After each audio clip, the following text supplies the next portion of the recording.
Good morning again. In my, I just did this last question and answer video.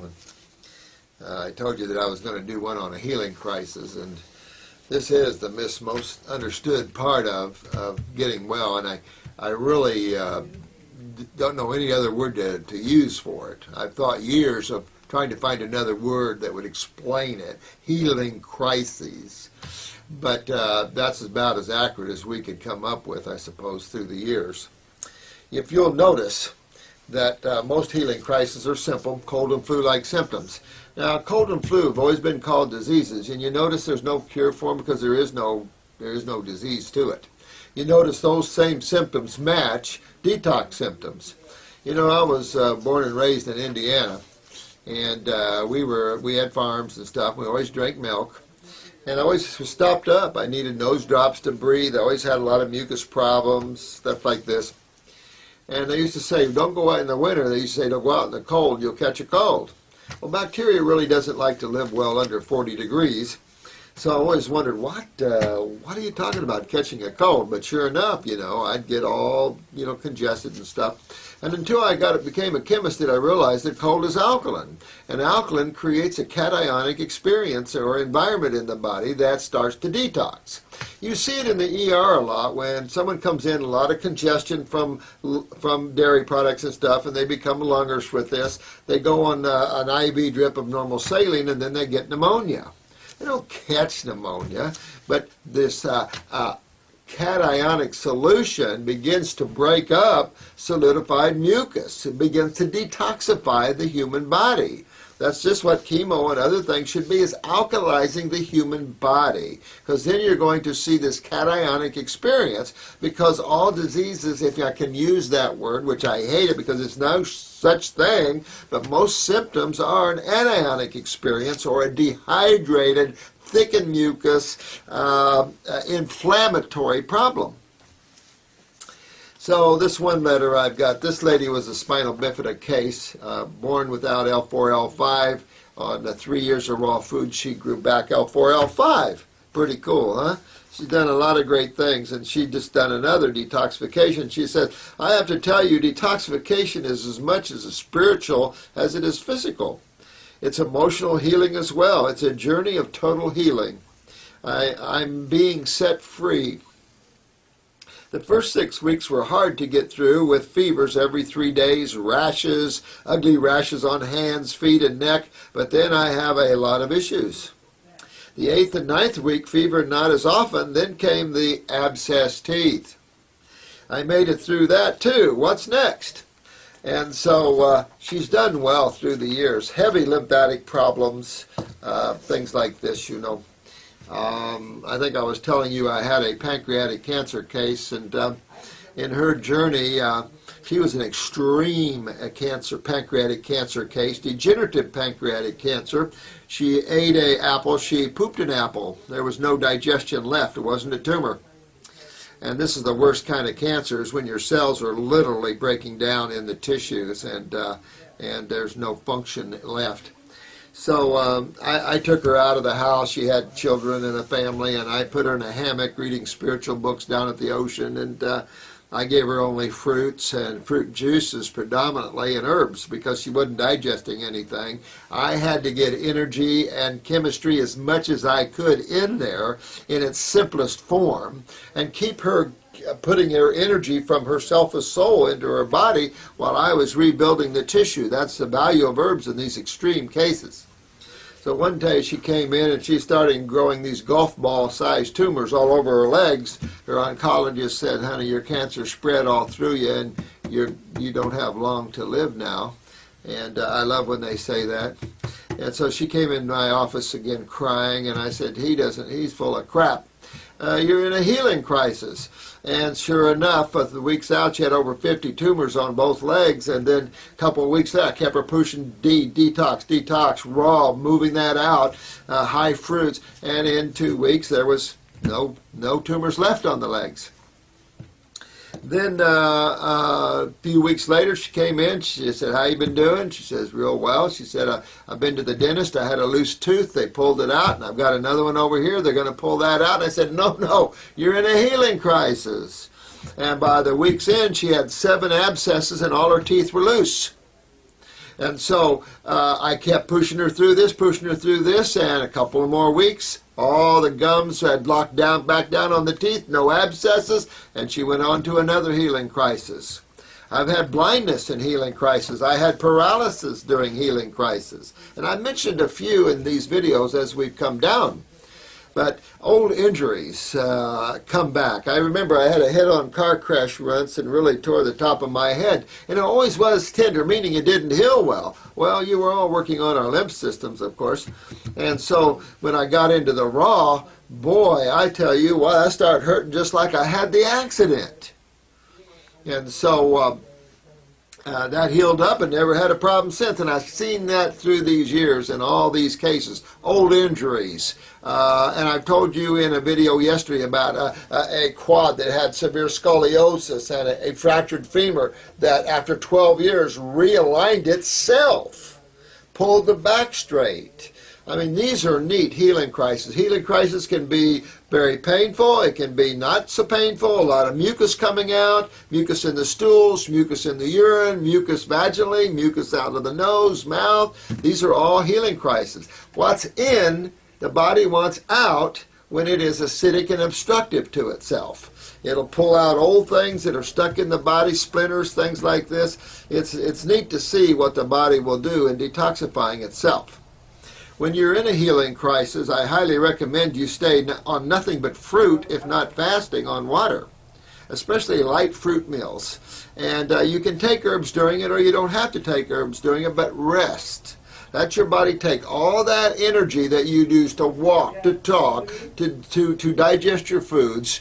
Let your body have that energy to clean and heal itself, because that's its job. This is an intelligent, although mundane and very physical entity, and it can repair itself quite nicely, I will tell you.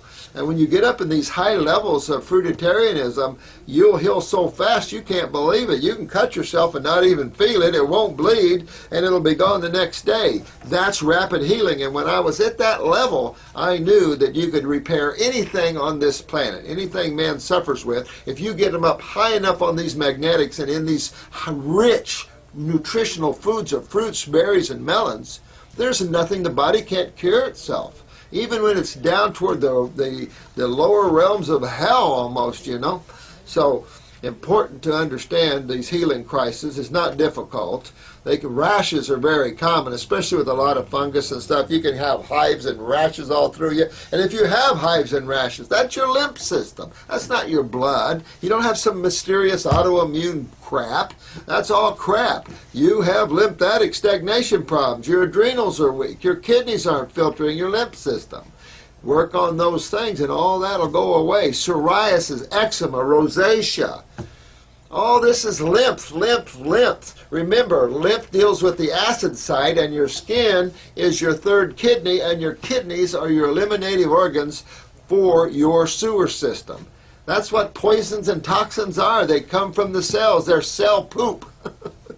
So remember, you have 100 trillion cells head to toe that eat and poop. And you don't poop in your kitchen. You have a separate, distinct sewer system for this problem. And detoxification is aimed at that system. Because when you clean that system, it'll clean the spleen, it'll clean the liver, and then that'll in turn clean the blood. So it's pretty cool to see all that and to go through all that. The healing crises are important if you're in one that lasts too long. Healing crises can be a couple of hours, a couple of days, or they can go real long. And if you're doing fruits and vegetables, you can hold a healing crisis there for weeks. You've got to either go up or break it all together and eat some cooked food. And that's how interesting cooked food is that it'll stop the body from healing itself. But in extreme cases, sometimes I've had to do that because the client couldn't take anymore, you know. Sometimes it'll rat you out if it's too painful and there's just too much misery involved in the body pulling this rancid stuff out of itself.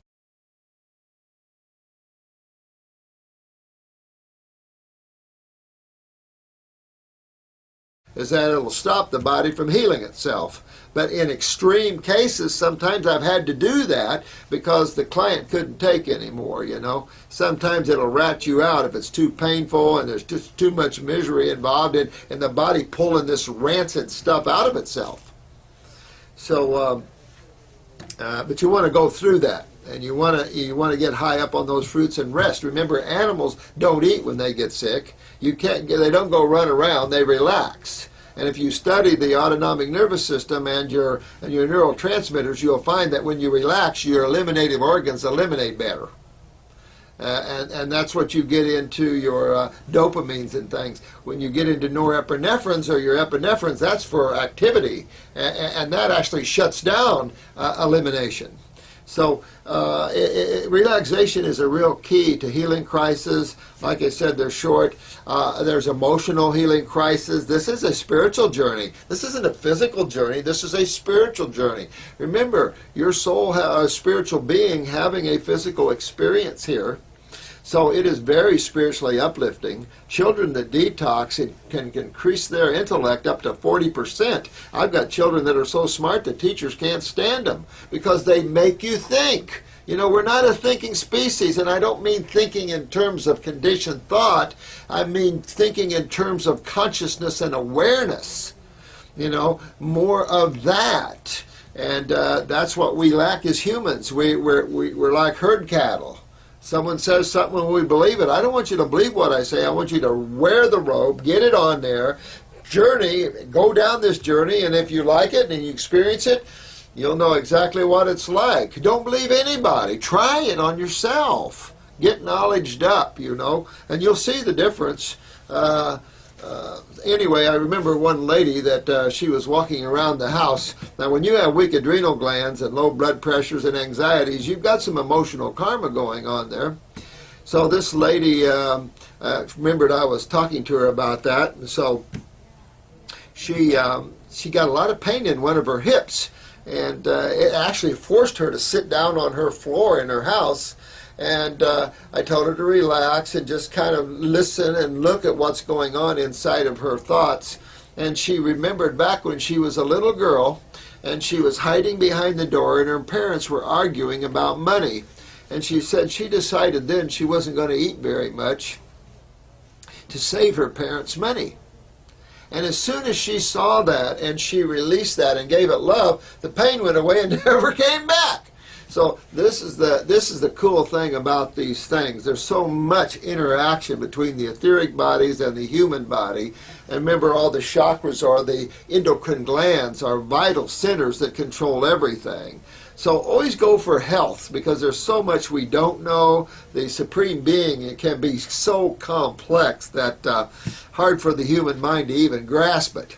So when you get more simplistic, you can grasp more, you can see more. So the healing crisis, I don't have long to talk to you about these, but there's a lot of them. Again, old injuries. A lot of people, sometimes you don't feel weaknesses. That's why I like iridology. Iridology is such a cool science. And anybody that boo-hoos it never took it on and understood it, because I'm telling you, it was discovered by a surgeon in 1853. But you know what? We found a couple of books in the 1500s and then the 1600s about eye diagnosis. But the nice thing about the iris is you can see all your genetics, you can see all your cells, you can see your lymphatic system, and there's no invasive procedure, there's no radiation to it. It's just a picture. And this is medical doctors need to use these things. We're getting too invasive in tissue, and you don't need to. It's easy to diagnose people, and it's easy to fix them. You don't need to hurt anybody to fix them. I mean, that's ridiculous. And so this is kind of the things we need to get into. But I can see weaknesses in your body that you don't know about, but find out during detox. Because detox will bring out your weaknesses, even the genetics, and it'll start healing them, and you'll feel them. It can be a shoulder, it can be a knee, it can be a hip. The nice thing is the body will heal it, but it lets you know about it first. So it's interesting that healing crisis matches disease symptoms in terms of medical thinking. And that's simply because there's 2 times you feel a symptom. 2 times you feel a symptom. 1 when you create it, and 2 when you eliminate it. Isn't that interesting? So it's not a pain-free journey by no means, and for those that have the adrenals, you came in with some emotional baggage here when you took on this body. Could be some emotional things. Some people break down and just cry, and that's okay. Let it out. You know, just let it out and live in the now. You can't go back and unwind things. That's a ridiculous journey. You don't want to live to the future because it isn't here. Your now is your future. And if you're always living in the now, all this karma will burn off of you and you will always be happy because you're centered. And then your relationships are better because they're not based upon desires or wants or codependency type things, because you totally have yourself, because that's all you have. That's all you have. Now, I said this earlier on a video, there's nowhere you can go that you're not. You're always present. Your mind takes you away from that awareness, and your emotions can take you away from that awareness and can get you in trouble. But it always makes you feel deficient, and it's not deficient for something else, it's deficient for yourself. You know, because your sukha, your joy, your ecstasy is yourself. Because that's all you have, and not as a narcissistic thinking, and not as an ego, beyond the ego. And so you got to go beyond the ego if you want to know what God is. You got to go beyond the small you to get to the big you, so to speak. But I'm trying to think here. I'm going to bring this to a close in healing crisis. But there are all kinds. Rashes are the most common. Cold and flus are most common. A lot of mucus. Those people have a lot of pain in the head, and this stuff coming out can be traumatic. Pneumonia, bronchitis. Nobody dies from pneumonia in a detoxification. I mean, look at the people that died from pneumonia in hospitals and stuff. That's ridiculous. Most of them probably die from you know, the antibiotics, especially Cipro or something like that. But you should never die from anything like that. I've had the worst cases of double pneumonias come in here, and we clean them right out. Same thing with the E. coli, spider bites, poisonous bites. The herbs are fantastic for poisonous bites, recluse spider bites, scorpion bites, things like this. Detox that lymph system. That's the key. There's only 2 fluids and a bunch of cells. Keep remembering that.